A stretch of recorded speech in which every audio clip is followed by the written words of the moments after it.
खाली पानी बोतल खाली पानी बोतल। साथियों, बारिश आती नहीं कि असम डूबने लगता है। इस साल भी वही पुरानी कहानी। 87 से ज्यादा जाने जा चुकी हैं और 10 लाख से ज्यादा लोग अपना घर बार छोड़कर सड़कों पर आ गए हैं। टीवी और अखबार वाले आपको बताते हैं कि यह कुदरत का कहर है, भारी बारिश का नतीजा है, लेकिन क्या सच में ऐसा है? आज मैं आपको वो सच बताने वाला हूं जिसे सुनकर शायद आपका खून खौल जाएगा।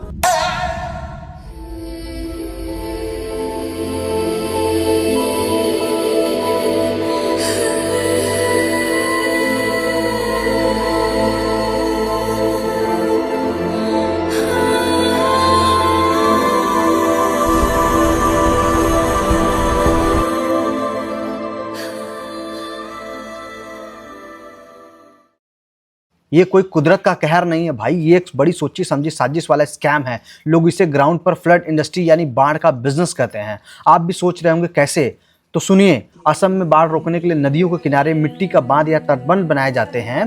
सारा खेल इसी का है। हर साल मानसून आने के ठीक पहले करोड़ों रुपए का टेंडर पास होता है और कच्ची मिट्टी डालकर इन बांधों की लिपापोती की जाती है। और फिर क्या होता है, जैसे नदी उफान पर आता है, कच्ची मिट्टी पानी में बह जाता है और उसके साथ बह जाता है आपका और हमारे टैक्स का पैसा। अगले साल फिर टेंडर निकलता है और फिर पैसा आता है और फिर बांध फिर से बह जाता है।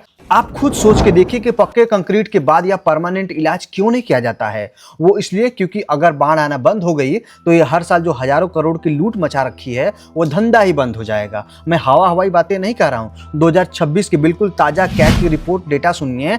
23,000 करोड़ रुपए। हाँ, आपने बिल्कुल सही सुना, 23,240 करोड़ रुपए सरकार के पास कोई पक्का हिसाब ही नहीं है। कागजों पर यूटिलाइजेशन सर्टिफिकेट पेंडिंग पड़े हैं। इसका सीधा सा मतलब ये है कि खजाने से 23,000 करोड़ रुपए निकाले तो गए, लेकिन वो कहाँ गए इसका कोई सबूत नहीं है। क्या ये पैसा उन गरीब बाढ़ पीड़ितों को मिला या किसी बाबू और ठेकेदार की जेब में चला गया? साथियों, लूट सिर्फ बांध बनाने में नहीं मची थी। बाढ़ आने के बाद जो मुआवजा बढ़ता है उसमें भी जमकर फर्जीवाड़ा हो रहा है। ऑडिट में पकड़ा गया है कि एक ही जमीन के कागज दिखाकर कई नकली लोगों ने मुआवजे का पैसा खा लिया है। जिसका घर असल में डूबा तो आज भी तिरपाल के नीचे बैठा है। और तो और लोगों को बाढ़ आने के पहले अलर्ट करने के लिए जो सरकारी 375 मशीनें लगाई गई तो उनमें से 222 मशीनें कबाड़ की तरह खराब पड़ी हैं। जब मशीनें ही नहीं चलेंगी तो जनता को अलर्ट कैसे मिलेगा और उनकी जान कैसे बचेगी? साथियों, असम के लोग हर साल अपना घर, खेती, अपनी जमीन, जिंदगी भर की कमाई सब कुछ खो देते हैं सिर्फ इसलिए ताकि कुछ लोगों को ये बाढ़ वाला बिजनेस चलता रहे। ये सिर्फ असम की बात नहीं है, देश के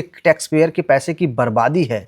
वीडियो कितना शेयर करिए कि 23,000 करोड़ का सीधा सवाल सिस्टम के कानों में गूंजे। और कमेंट में अपनी प्रतिक्रिया जरूर दीजिएगा और अब नए हैं तो हमारे चैनल को सब्सक्राइब जरूर करिएगा। जय हिंद।